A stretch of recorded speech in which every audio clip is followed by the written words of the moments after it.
Olá, bom dia, boa tarde, boa noite, não importa o horário que você está assistindo esta videoaula, mas seja muito bem-vindo a mais uma videoaula aqui com o professor Jackson Dias. Vamos recapitular o que a gente já viu nessas aulas?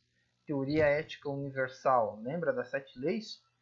Nós temos ali idolatria, nós temos a blasfêmia, nós temos ali também o assassinato, nós temos o roubo, o furto, nós temos a imoralidade sexual, nós temos a crueldade animal e nós temos a justiça. 7 leis universais. Teoria ética universal não é uma teoria filosófica, mas é uma teoria com base bíblica retirada ali do Pentateuco, que são os 5 livros do Antigo Testamento. Tá? Não se esqueça disso, mas é a mais importante de tudo isso que a gente vai estudar. Sem a teoria ética universal, não se vale de nada, ok? Depois a gente estudou sobre ética, a gente viu ali a diferença entre a ética tradicional e a diferença entre a moral. Existe uma diferença entre essas duas palavras. Também eu discuti um pouquinho sobre o tendão de Aquiles da ética, né, onde ela falha.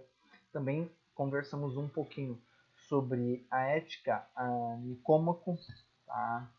Você também recebeu uma atividade para fazer. Se não acessou ainda, corre lá para acessar. Está aí no portal, ok? Uma atividade bem legal e você vai se surpreender a maneira como é apresentada a ética e os princípios que são abordados neste livro, que foi citado nesta aula, que é Ética Nicômaco. E hoje a gente vai ver, não mais importante tá, do que isto, ali uma segunda coisa, que é a deontologia do terapeuta, ou código deontológico. Tá? O que a deontologia do terapeuta é, afinal? Parece um nome difícil, um nome complicado, mas ele não é tão complicado, não é pior ou melhor do que a gente, mais fácil do que a gente já viu. A gente vai abordar algumas teorias e alguns códigos que estão nesse código deontológico, tá? Como eu disse, é um código mesmo. Vamos verificar aqui primeiro a definição, o conceito de deontologia, tá? E a importância que a deontologia ela tem nas profissões. E vamos abordar em especial aqui a deontologia para os terapeutas. Deontologia é uma filosofia que faz parte da filosofia moral contemporânea, que significa ciência do dever e da obrigação. Tá? Então é a ciência do dever. Então eu tenho o dever de fazer tal ação. Eu tenho a obrigação de fazer tal ação. A obrigação, ela, nessa era, ela surge com essa conotação tão negativa, mas é a obrigação mais relacionada à minha consciência, tá? E se eu não seguir esses princípios, sociedade nenhuma vai resistir. Como a gente viu lá, aquele historiador lá na primeira matéria, lembra? 5.000 anos de história humana que ele estudou, de 86 sociedades primitivas, faltou um pouquinho aqui dessa moral, tá, de princípios, e a gente vê então a sociedade desintegrando. Vamos avançar um pouquinho mais. Ok. O termo deontologia foi criado no ano de 1834 pelo filósofo inglês Jeremy Bentham, para falar sobre o ramo da ética em que o objeto de estudo é o fundamento do dever e das normas. A deontologia é ainda conhecida como a teoria do dever. Tá? Então, 1834, Bentham ele já estava ali falando um pouquinho sobre, abordando essa importância de incluir a ética ou de ter algum documento, alguma coisa que pudessem incluir nas profissões para que os profissionais pudessem agir de forma ética e moral. Tá? Ali uma luz, mas a gente não precisaria de nada disso se as pessoas lessem um pouquinho mais o que? a Bíblia, a palavra de Deus. Nós vamos descobrir aqui qual que é a luz da deontologia. A deontologia é um tratado dos deveres e da moral. É uma teoria sobre as escolhas dos indivíduos. Então, as escolhas que os indivíduos fazem, o que é moralmente necessário e serve para nortear o que realmente deve ser feito. A gente sempre tem um perigo em relação a tudo isso, porque e se aparece alguém e determina que o certo é o errado, entende? Então a gente também tem um perigo. Mas obviamente que a deontologia é uma benção, tá? Porque ela vai ajudar a determinar o que é moralmente necessário e serve para ali ajudar as outras pessoas, o que deve ser realmente feito, tá? E dicas de filmes para a gente entender um pouquinho mais sobre deontologia está lá em O Experimento de Aprisionamento de Stanford. Além, eu coloquei no link, tá? Vocês vão receber esse arquivo disponível na plataforma. Coloquei um link com o documentário, com um trailer do filme, documentário e trailer do filme. Isso aí. E o Experimento de Milgram também é um outro filme, eu nem consegui assistir, tudo é bem longuinho, 1 hora e 40 minutos, e eu precisava gravar a aula, né? Então eu já havia assistido o vídeo, estudei em livro também, em trabalhos, pesquisas, mas eu nunca tinha assistido nenhum filme, nenhum vídeo. Experimento de Milgram, muita gente é contra os filmes, mas o Experimento de Milgram ele tem uma pegada mais documental do que cinematográfica, apesar dele ter sim pegadas forte, porque o Milgram ele já era falecido, então um ator faz o papel de Milgram, mas esse ator ele está ali dialogando, ele está fazendo entrevista, ele está falando em primeira pessoa como realmente se fosse um documentário mesmo, tá? Então é algo que foi bem fiel. Eu gostei bastante de até onde eu assisti. Não foi algo assim muito dramatizado e que fugiu da realidade. Eles tentaram se manter bem fiel, tanto que em determinadas partes do filme você acaba se perdendo, não sabe se está vendo um documentário, se está vendo uma obra cinematográfica, entende? Então ele está numa cena e de repente essa cena já acaba tudo e ele está ali falando de frente para a câmera. Então ele tem essa pegada bem interessante. Só comentando um pouquinho sobre o experimento de aprisionamento de Stanford, foi um experimento que ocorreu, foi realizado na Universidade de Stanford, como o próprio nome diz. Eles reproduziram uma prisão lá em Stanford. Nessa prisão foram divididos em 2 grupos, eu vou resumir bem resumido.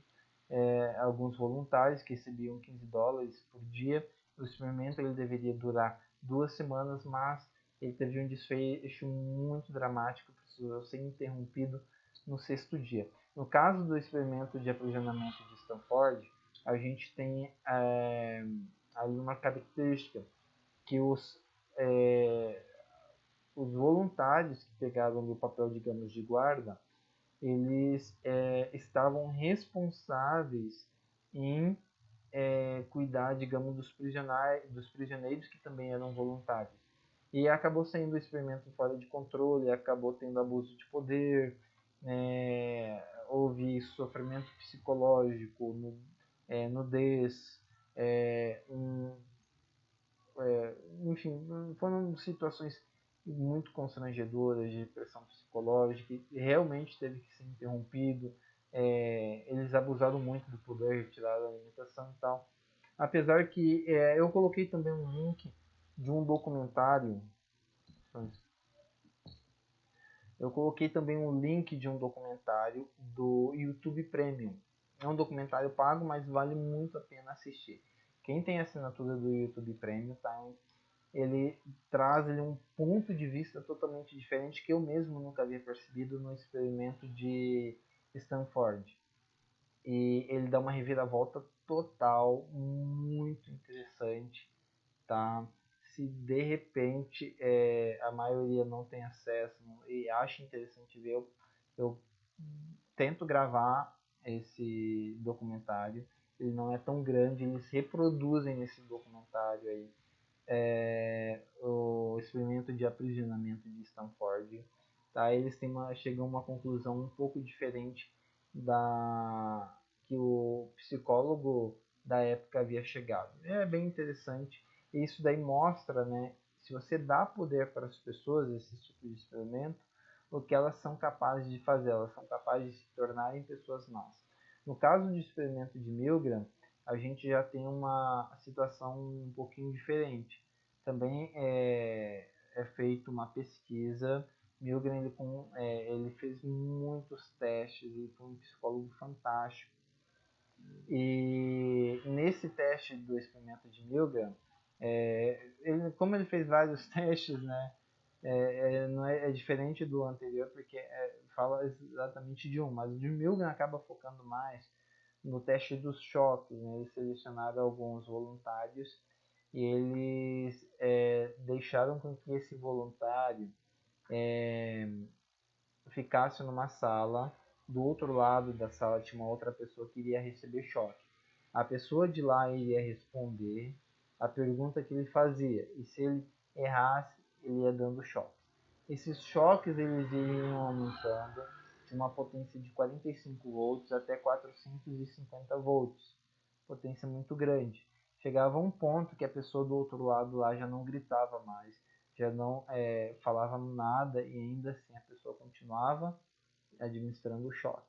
Muitos queriam parar, mas eles eram incentivados a continuar, porque pelo bem da ciência, pelo bem da humanidade, né? Tinha alguém por trás, não, ó, a responsabilidade é totalmente minha, não se preocupe.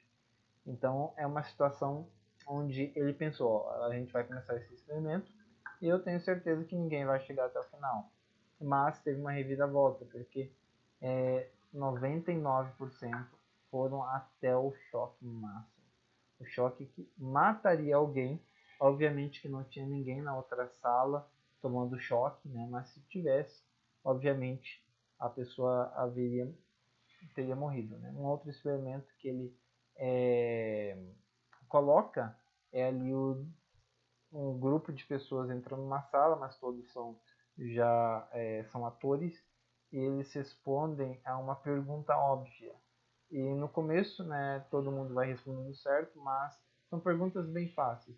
E daí, mais para o final, o grupo que era de atores, eles começam a falar uma resposta errada para o teste. E daí ele percebe que aquela pessoa motivada por esse grupo, pelo meio, acaba mesmo sabendo que a resposta estava errada, ele acaba dizendo que sim, está certo, né? Mesmo sabendo e tendo consciência disso. Então a pressão do grupo é bem importante, né? Se mostra bastante. As pessoas querem se tornar parecidas com as outras, elas querem se portar da mesma forma que as outras se portam. Então esse é um fato interessante. Então, deontologia, tá? Ela é algo bem interessante, e nisso a gente pode ver quando eu dou demais poder para alguém, essa pessoa pode agir de maneira ali malévola, né? De maneira má, de maneira tirana e ruim, que é o que a gente aconteceu. Deontologia, ela, apesar de ser aplicada estritamente à profissão, a gente tem ali, de certa forma, casos que a gente pode também relacionar a isso, como que foram das grandes atrocidades que foram acometidas, como ali por homens, como ali o caso do nazismo. Porque se a gente for colocar isso no campo profissional, eles também obedeciam ordem e aceitavam essas ordens, entende? Então é um ponto importante, a deontologia ela é válida, porque mesmo que tu receba uma ordem que vá contra os princípios, seus princípios morais que a sociedade estabelece, você tem ali que obedecer um código deontológico. Acho que não tem... Ainda temos mais um pouquinho. Achei que tinha acabado a aula. Immanuel Kant, ele também deu sua contribuição para a deontologia, uma vez que ele dividiu a deontologia em dois conceitos, a razão prática e a liberdade. Para Kant, agir por dever é a maneira de dar ação ao seu valor moral. E por sua vez, a perfeição moral só pode ser atingida por uma livre vontade. Então, só posso atingir a perfeição moral, moralidade absoluta, se eu tenho a liberdade de escolher entre A ou B, entre o certo ou o errado, entre isso ou aquilo, tá? Então é algo bem interessante também que Kant propõe. O código deontológico. Esse daqui é o que eu falei tanto para vocês.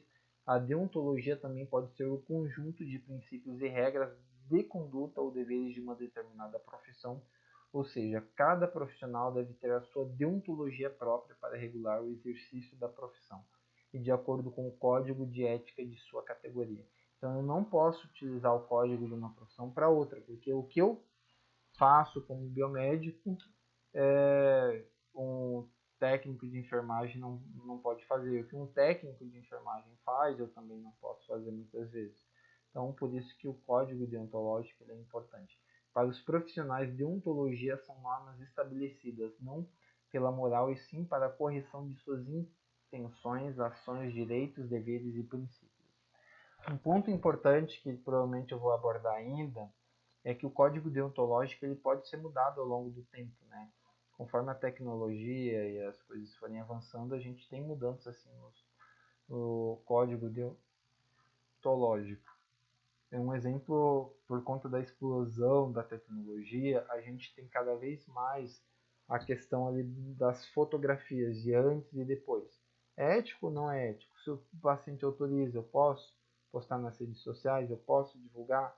Se não é um experimento científico, se não é um artigo, não é uma publicação científica, porque eu lembro que antigamente, mesmo em uma publicação científica, tinha que ter a tarjinha preta cobrindo os ossos, mesmo com a autorização ali da pessoa pesquisada, da pessoa que participava da pesquisa. Mas hoje, com a explosão da tecnologia, eu faço acesso a tudo, onde está ali a identidade preservada da pessoa. Entende? A banalização da identidade. Então, a maioria hoje das profissões, principalmente as que lidam com a imagem corporal, como estética, odontologia, fisioterapia, educação física, biomedicina estética, né? Ele já tem colocado no código de ética ali uma proibição que eles postem fotos dos clientes ou pacientes de antes e depois, mesmo com a autorização, né, fica proibido postagem de foto de antes e depois. Infelizmente eu ainda não vi isso para o terapeuta, porque eu sei que muitos terapeutas gostam também de colocar foto de antes e depois, tá? Isso pode, isso não pode, entende? E eu acho que foto realmente deveria ser banida ali. Eu postei já algumas vezes, mas eu comecei a refletir, eu acabei decidindo parar por conta própria, porque a gente tem alguém que pode fazer propaganda muito maiores para a gente do que uma simples foto de um cliente, entende? Que é o próprio Deus e os próprios clientes também, né? Eles são a prova viva, a gente não precisa ficar postando em rede social. Aqui é o meu cliente antes, meu cliente depois, meu paciente antes, meu paciente depois. A gente não necessita expor as pessoas de tamanha forma. Um exemplo, uma pessoa obesa, provavelmente muitas vezes ela já não tira foto por conta de não se sentir bem com a sua imagem. E quando você posta uma foto, você pode estar contribuindo para que essa pessoa venha sofrer preconceito, discriminação, venha sofrer bullying, enfim, ou alguma outra coisa do tipo, tá? A gente nunca sabe. Para os profissionais, deontologia são normas estabelecidas não pela moral, e sim para a correção de suas intenções, ações, direitos, deveres e princípios. Não é simplesmente pela moral, certo e errado e ponto. É também para corrigir. Tá? Se você não segue, você pode ser punido pela profissão. Lembra que eu falei? Tá? Você postar foto de um cliente seu, a justiça não vai lá na tua casa te prender, mas a tua profissão pode sim te dar uma sanção, pode te punir de alguma forma. O primeiro código de deontologia foi feito na área da medicina nos Estados Unidos. Hoje a gente tem código de deontologia para tudo quanto é tipo de profissão. Inclusive para os terapeutas, que ainda não é uma profissão regulamentada. Então o código de deontologia ele não é somente dever, obrigação, ele também tem ali os direitos. Né? Quais são os direitos que eu tenho como terapeuta, que você terá como terapeuta, quais são os seus direitos. Assim como você é aluno, você também tem seus direitos e deveres como aluno, como terapeuta, ou como médico, como biomédico, ou como qualquer outro profissional, você também tem direitos e também tem deveres. Tá? Então isso é algo importante. Que nós temos o código deontológico, tá? Você vai baixar ele, eu já vi que alguns já baixaram, mas aqui nós temos o código deontológico, tá? Aqui só tem uma página, é bem interessante, leiam que ele vai ser importante também. Tarefinha de casa, ler o código deontológico também. Esse daqui é o código deontológico da Associação Europeia de Terapeutas Naturais. Tá? Eu preferi colocar desse do que do Brasil porque ele é menos tendencioso, infelizmente. Né? Então, vamos, acho que acabou esse aqui.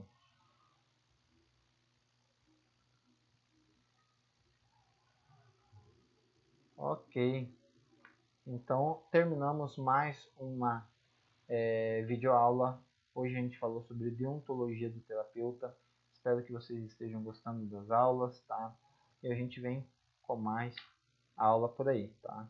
Se liga na próxima aula, não perca, porque a gente vai falar sobre dilemas éticos, tá? Especificamente sobre o dilema do bonde. Até a próxima.